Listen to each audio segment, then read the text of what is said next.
Hey family, welcome back to For Soul's Sake. Here's a question for you today. When someone messes up, do we hold only them responsible, or do we end up blaming their whole family, their community, or their group? It's natural when we're hurt to want to lash out, and sometimes our anger doesn't just fall on the person at fault, but spreads to everyone associated with them.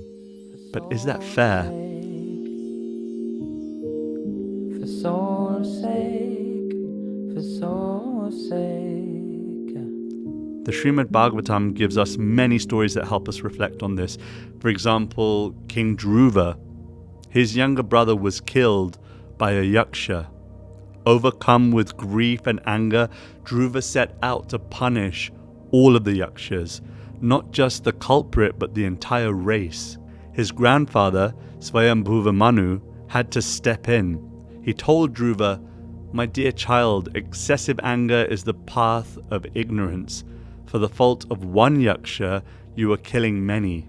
Dhruva realized his mistake and pacified Kuvera, the king of the yakshas, and was thus blessed with devotion.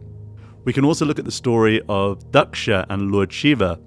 When Daksha insulted Lord Shiva, Shiva's servant Nandishvara retaliated by cursing Daksha and all the brahmanas or sages that were present with him. Then the sage Bhrigu counter-cursed all of Shiva's followers.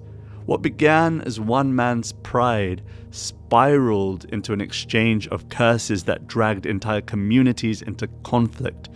And Lord Shiva himself quietly walked away, choosing tolerance over escalation.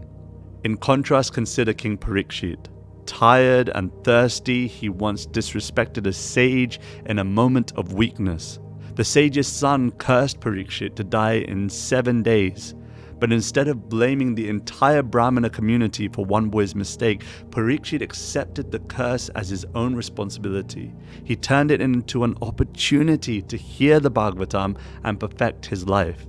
So what do these stories tell us? That anger can spread quickly, that it's easy to generate blame, that sometimes one person's mistake can stain a whole group, a whole country, even generations to come.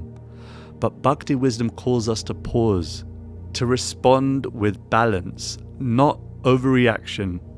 It also reminds us of responsibility. While we shouldn't condemn an entire group for one person's fault, we should also live carefully ourselves, because our actions can affect not just us, but our families, our communities, even our spiritual institutions. One careless mistake can bring pain or dishonor to many innocent people. So that brings us to our reflection for this week. 1, when I'm wronged, do I target only the mistake, or do I spread blame too widely? And 2, when I act, am I remembering that my behavior represents not just me, but those connected to me? Because one person's actions, good or bad, can ripple outward in many ways we don't expect. Wishing you all lots of spiritual strength. Haribol. If you love this episode, you'll love my interview with Kat Methan on how life isn't always symmetrical and beautiful. Check it out. Nobody else owns you and your feelings.